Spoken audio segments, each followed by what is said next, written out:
advertising shapes the phrases. We see a billboard with one person with one eyebrow, and suddenly we're starting to wonder, how can they have, it created such a mayhem that people actually became aware of the ad.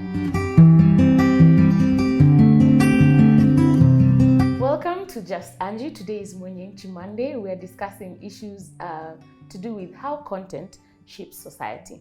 And last Monday, we finished off at a very high peak. And today, I want to go straight to Tindi. Advertising. I know you've sat in rooms where we had to discuss what numbers are doing, how when numbers are going down, what effect that is doing. And so because of that, we had to come up with very interesting ways of making people buy certain things, of making people sign up for certain things. Now, what people never understand is the psychology that goes behind the research that we put out. A very good example is when Citizen was trying to block that time between 10 a.m. and they introduced Afro cinema. At first, it was very ridiculous to the rest of the population. But then someone had discovered something. We have people not doing anything, and then we have content that can entice them. And so they started it. And very soon, conglomeration came through. Everyone started blocking and doing the same thing they were doing. So at first it looked silly, but then it made sense. Now, when we think about such parts, and I know that you have been in such rooms, inform us how decisions can look so far-fetched in advertising, but they're very tangible when it comes to how it shapes our society. Okay, so I think it's important to start sort of the other way around and start from the point of the value of a story. True. Every person loves a story. Everyone wants to hear a story that either they relate with or they aspire to, or gets into their secret desires, the things that just make them happy in secret. And I think that is where the power of media and advertising is, because you see that adverts are usually put out that it's either a full story or it's just enough of a peek into a story to make you want more, right? So now when it comes to programming is not haphazard. People didn't sit down in a room and decide, we have 24 hours in a day, let's slot this in. No. There's research that is done on consumer behavior, on viewer behavior. So there's research that is done on who are the people who are likely to be watching TV at this time. What are the things that they want to watch? What are the programs? What are the stories they want to engage in? What are the stories they feel relatable to them? What can we do to keep them here? All right. So actually, when Citizen started introducing telenovelas in the middle of the day, guys were looking for innovative ways to attract advertisers, right? So they knew during the day, the children are in school, people are at work, there's this demographic that is forgotten that is in the house. Yeah? And that is our nannies, our house managers, and our house assistants, right? What do they want? Can we give them the things of their dreams, the things they fantasize about? Can we give them stories where they can see themselves living out these stories? The romance, the cars, the clothes, the handsome men and the beautiful women. And voila, you have an audience that is ripe for something, and the telenovelas actually fill an emotional and imaginative gap with them. So introduce telenovelas, and get eyeballs stuck onto the screen. So when you have enough eyeballs on the screen, because they're watching the story, then that space is then sold to advertisers, right? Because there are enough people watching this. We sell the eyeballs to the advertisers. So you go to the advertisers and you're like, guys, we have 3 million people who are watching our channel between 10 a.m. and 11:30 a.m. How much are you going to put on the table to have a slot and an opportunity to sell your product to these eyeballs? Yeah. So then you have to remember 3 things. 1, people love stories. You'll always get through to people with stories. You'll always hook people in with stories. Get the right stories for the right people, you have people hooked in. Number 2, media houses and advertisers are looking for your eyeballs. So they will use stories that align with you, stories that will attract you, so that they can sell your mind space to producers, to corporates, to anyone who wants to advertise their agenda to you, whether their agenda is drink more juice or their agenda is use this soap rather than this soap. Whatever it is, it's a game of marketing. Have I done 3 or have I done 2? 2. Oh, so then the third one is that it's all a marketing agenda. It's a market, right? It's a market. If you're not paying for it, you're the one being sold. Exactly. Yeah. If you're watching, and that's why you get that premium channels, the ones you pay for, do not have as much advertisement. But the free channels have so much advertisement, because what is being sold is your mind, your conscious, and your eyes, and your attention. So what are you watching? What are you exposing yourself to? What are you being sold to? Are you sure when you go to the shop, you buy a certain brand of soap as opposed to another one because it's actually better? Or is it because it has been pumped into you in the middle of a story that you feel aligned to? So you think this is the best soap because I resonate with the story with which it has been brought to me with. Yeah. Interesting. Advertising shapes the phrases. We see a billboard with one person with one eyebrow, and suddenly we're starting to wonder, how can they have, it created such a mayhem that people actually became aware of the ad. So that's what we're actually paid to do. Yes. To create disruptions that will make people be like, what's that? What makeup is that? Why is she glowing more than I am? So it gets down to the society, even the way we talk. Things like nisambazie do hapo.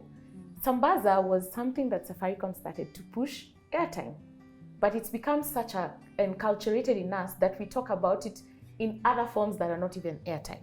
One for the road. A while back, Tusker started an ad, and they used to tell guys, baada ya kazi burudika ni wakati wa Tusker. And then we all developed a culture that grab one for the road. And so it's become so common that people actually refer to it like, let's go get one for the road. So that's how subtle it begins. But by the end of it, you are so hooked that you don't even realize someone sat down somewhere, studied you, created an agenda, and then did the whole communication process of effective communication. And now you've become the merchandise. So social media, just to throw in the spanner in the works. Yeah. Social media it works for us, and it can also work against us. We have seen situations where there's so much fake news going around and people are not yet empowered enough, I think that's the correct term, to know how to identify fake news. So Ishmael, you do something, put out your content out there, someone clips only a section of it, because we're trying to get views. Yeah. We're trying clickbait. Yeah. So how do you feel like you try to meet, as a content creator and to the audience, meet people halfway? Because again, you can't always be putting out videos defending your name. Yeah. You're just creating content. So as a content creator, how do you feel like social media is either working for you as a cinematographer or against you? So I think it depends also on the content you're putting out there. But the bottom line is, what are your values? Once you begin to realize what your values are, you'll get less worried about what people will say, right? And create and concentrate more on what the values that you want to add to the viewers or to the people you are reaching out to. So not every time I do something, I'll get positive feedback. Not every time I'll do something, I'll get a negative feedback. Sometimes you may get both, or most of the time you actually get both, even if it's as good as, I don't know, like name it, but it might be very, very good, and you'll still have a thumbs down somewhere. How? There's always that group, we must right? be critical. Exactly. So I think we should be concentrating on mostly on what values you want to add to the consumers, right? Than what values, than getting worried about what people will say about the content you're putting out there, right? And this also goes to the consumer, because once you give me a thumbs down, you are discouraging me not to create content. At the same time, you are encouraging me to create more content that with time I'll get to understand why you gave me a thumbs down, But not every situations need a reaction. That's true. So it's upon you to also decide what way you want to go in terms of what values you want to add to the consumer. But also, again, as I said, we need to have consumers reacting to the content, so we know what you are reaching, or what values you're adding, or what we should change. But if you don't watch my content, it's fine. But when you don't watch, you are also kind of telling me you need to do better. So in spite of you being negative, it's a way of telling me also you need to be even better. And somehow it pushes me up or brings it down. So it's both ways. So it's not like, completely like one way or the other. True. As they say, feedback is the breakfast for kings. Oh, okay. I got lost there. That happened. Right? It's good that we're discussing about content too, Lulu.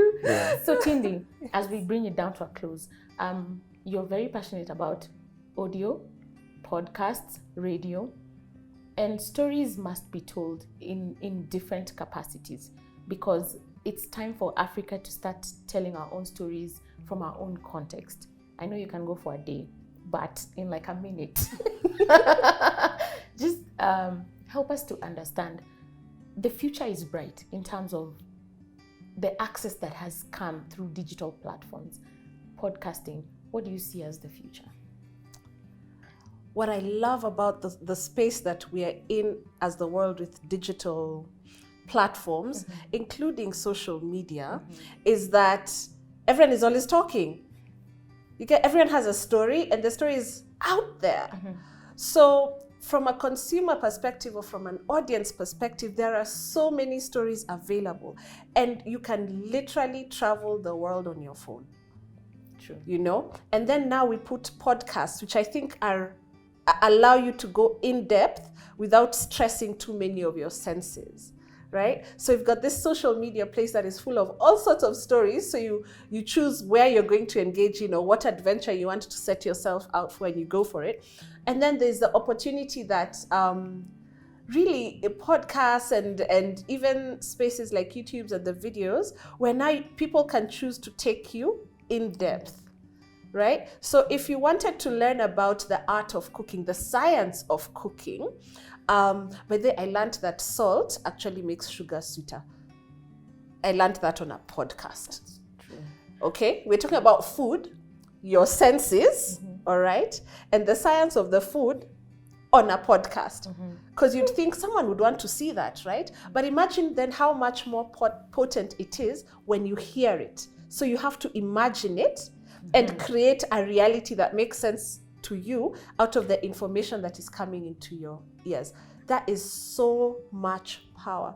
And I love that today it is so easy for anybody to just sit down and say, I want to explore my world with my community, all right? And you can do that literally with your phone. Right? You don't need to get into a studio. You don't need to invest in so much technology, but you can share your world on a phone. And particularly for me, the beauty in podcasts is it really flexes your imagination muscles. So if you want to take a journey across the world, you look for a podcaster who's talking about feminist issues in China, look for a podcaster who's talking about feminist issues in America, look for a podcaster talking about feminist issues in South Africa and Nigeria. And then now you have the freedom to deep dive into all of those communities and understand what does feminism look like around the world. Because digital media has made it possible for storytellers to easily tell their stories and for story hunters to easily dive into the into the story. Very So I think the future is bright. Anything is possible. It depends on where your imagination limits you. Because between the standard practice of recording content, which is studio and equipment and directors and script, and this new generation of people who wake up and they decide they're going to create a movement in bed, eating crisps with undone hair, and they end up traveling the world. I mean, the possibilities are endless. That's true. Yeah. Thank you so much for joining us and discussing this. We still have another episode, but thank you so much for engaging with us. This has been Munyenchi Monday.